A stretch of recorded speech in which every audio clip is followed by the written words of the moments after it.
మాణిక్యం రోహిణి మాటల ద్వారా రోహిణి మోసాన్ని తెలుసుకొని రోహిణి చంప పగలగొట్టిన మీనా ఇన్ని రోజులకి మాణిక్యం ఎదురుపడడంతో రోహిణి బండారం బయటపడబోతుందా? అసలు ఇదంతా ఎలా జరగబోతుందనేది ఈ వీడియోలో తెలుసుకుందాం. ఇప్పటికైనా రోహిణి బండారం బయటపడాలని అనుకునే వాళ్ళు తప్పకుండా వీడియోని లైక్ చేయండి. మాణిక్యం ఫోన్ చేయడంతో అప్పుడే ఇక విద్య రోహిణికి ఫోన్ చేసి విషయం చెప్పాలని అనుకుంటుంది. అప్పుడే ఇక రోహిణికి ఫోన్ చేయడంతో అప్పుడు కూడా రోహిణి విద్యకి ఆ మాణిక్యం ఫోన్ చేసి పెళ్ళికి రావడం లేదా అని అడుగుంటాడు. ఇది మళ్ళీ నాకు చేస్తుంది, ఇప్పుడు ఎత్తితే ఏదోటి సోది చెప్తుంది, ఫోన్ లిఫ్ట్ చేయకపోవడమే కరెక్టు అని రోహిణి ఫోన్ లిఫ్ట్ చేయదు. తర్వాత మీనా వచ్చి ముహూర్తానికి టైం అవుతుందంట. రోహిణి, నువ్వు సుందరికి మేకప్ చేయాలి కదా, లోపలికి పద అని అంటూ ఉంటుంది.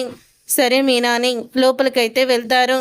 వెళ్ళిపోయిన తర్వాత అప్పుడే ఇక ఫోన్ అయితే పక్కన పెట్టేస్తుంది రోహిణి. అలా పెట్టేశాక మళ్ళీ విద్య రోహిణికి ఫోన్ చేస్తుంది. రోహిణికి ఫోన్ చేయడంతో అప్పుడే ఇక ఫోన్ లిఫ్ట్ చేసి హలో ఎవరు అని అడుగుతూ ఉంటుంది విద్యాని. మీనా నేను విద్యాని అని అంటూ ఉంటే నువ్వా విద్య? రోహిణి పెళ్లి కూతురికి మేకప్ చేస్తుంది, తర్వాత చేస్తాను అంటే ముహూర్తానికి టైం అవుతుంది, అర్జెంటుగా చెయ్యాలి, మేకప్ చెయ్యాలి అని అంటూ ఉంటే అవునా, అవును, ఇంతకీ మీరు ఎక్కడున్నారు, ఏ కళ్యాణ మండపంలో ఉన్నారు అని అడుగుతూ ఉంటుంది. అప్పుడే ఇంకా విద్య అదే ఇక్కడ మాధురి కళ్యాణ మండపం ఉంది కదా మా ఇంటి దగ్గరలో, అక్కడే అని అంటూ ఉంటుంది. మీనా అలా అనగానే ఒక్కసారి విద్య షాక్ అయిపోతూ ఉంటుంది. మీనా అంటూ బాలు పిలుస్తుండడంతో ఆయన ఎందుకో పిలుస్తున్నారు, తర్వాత రోహిణిని ఫోన్ చేయమంటాను అని ఫోన్ అయితే పక్కన పెట్టేసి వెళ్ళిపోతుంది మీనా. అప్పుడే ఒక్కసారే షాక్ అయిపోతూ ఉంటుంది విద్య. ఇక షాక్ అయిపోతూ ఇప్పుడు ఏం చెయ్యాలి? రోహిణి మాణిక్యం ఉన్న ఆ కళ్యాణ మండపంలోనే ఉంది.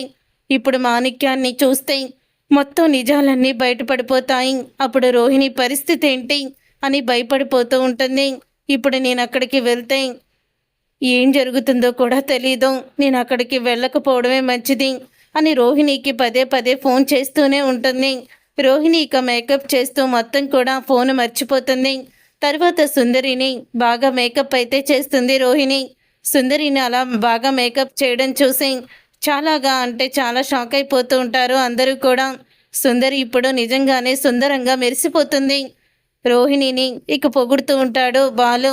నిజంగా నీ చేతిలో ఎంతో మహత్యం ఉంది పార్లమ్మ, చాలా అద్భుతంగా రెడీ చేసావు సుందరిని అని బాలు అయితే చెప్తాడు.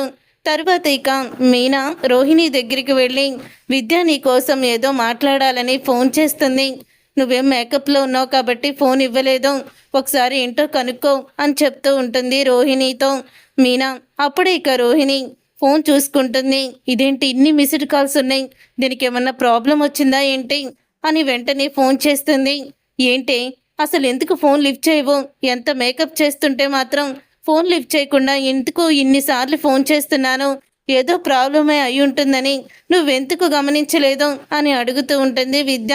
ఏమైంది, ఏంటా ప్రాబ్లం, ఏంటి నీకు వచ్చిన ప్రాబ్లం అని అడుగుతూ ఉంటుంది రోహిణి.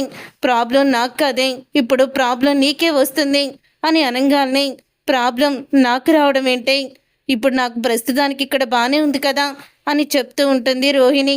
నువ్వు మాణిక్యం మేనల్లుడి పెళ్ళికి వెళ్తే ఎవరైనా గుర్తుపడితే అనవసరంగా గొడవైపోతుందని భయపడిపోయావు కదా, ఇప్పుడు నువ్వు ఉన్నది మాణిక్యం మేనల్లుడు పెళ్లిలోనే అని అనగానే ఏం మాట్లాడుతున్నావు నువ్వు, ఇది కామాక్షి ఆంటీ వాళ్ళ కూతురు పెళ్ళి, సుందరి పెళ్ళి అని అంటూ ఉంటే ఆ సుందరిని పెళ్లి చేసుకునేవాడు మాణిక్యం మేనల్లుడేనే, ఇద్దరు కూడా ఓకే, అది ఏ కళ్యాణ మండపం చెప్పు అని అంటూ ఉంటే అదే మాధురి కళ్యాణ మండపంలో ఉన్నాము అని అంటూ ఉంటే ఆ కళ్యాణ మండపం నుంచే నాకు మాణిక్యం ఫోన్ చేశాడు, అక్కడే ఎక్కడో ఉంటాడు, నువ్వు ఎలా తప్పించుకుంటావో నాకు అర్థం కావడం లేదు, ముందు మనం తర్వాత అన్నా మాట్లాడుకుందాం, వెంటనే ఆ మాణిక్యాన్ని అక్కడి నుంచి నువ్వు తప్పించకపోతే నిండా మునిగిపోతావు, ఇన్ని రోజులు నువ్వు ఆడిన నాటకం మోసాలు అన్నీ బయటపడిపోతాయి అని అంటూ ఉంటుంది విద్య.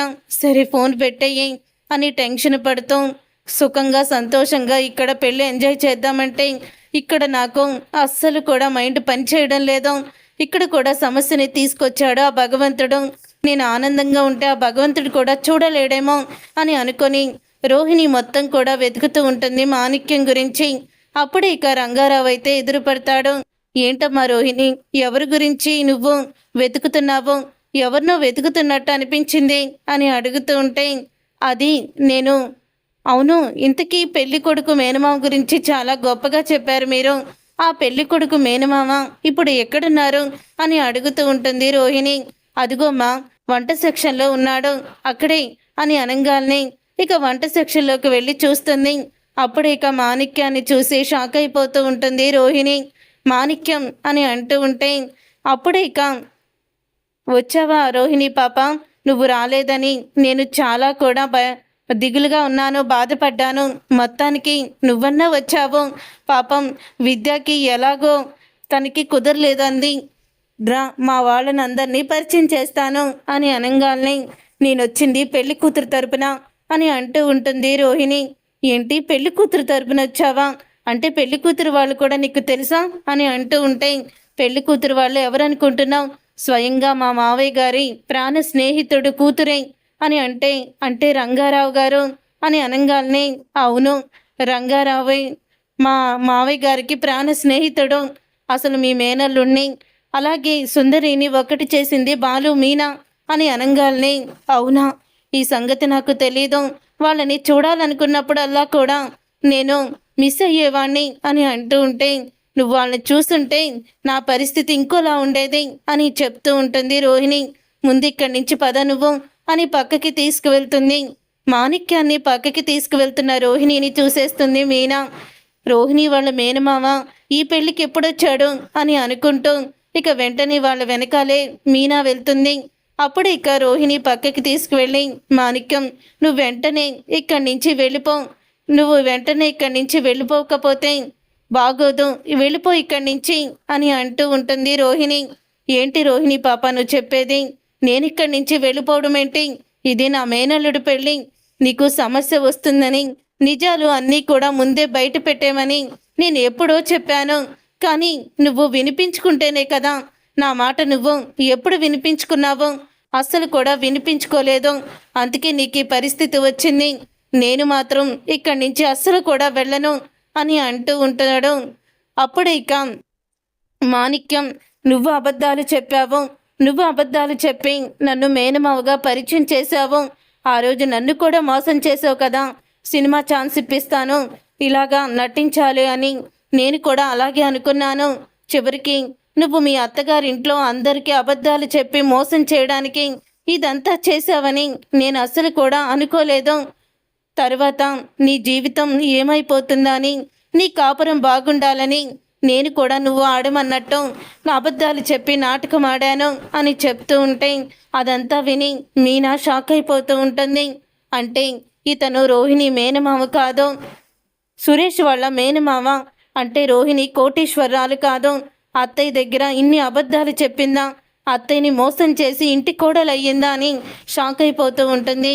అప్పుడు ఇక మీనా చూసారుగా ఫ్రెండ్స్, మొత్తానికి రోహిణి బండారం ఇన్ని రోజులకి బయటపడబోతుంది. అందరికీ గుడ్ న్యూసే. మరి తప్పకుండా వీడియోని లైక్ చేసి రాబోయే కథలో ఇంకెన్ని ట్విస్టులు ఉన్నాయో, రోహిణి పరిస్థితి ఎలా ఉంటుందనేది తర్వాత ఎపిసోడ్స్లో తెలుసుకుందాం. వీడియో నచ్చితే మాత్రం తప్పకుండా లైక్ చేయండి.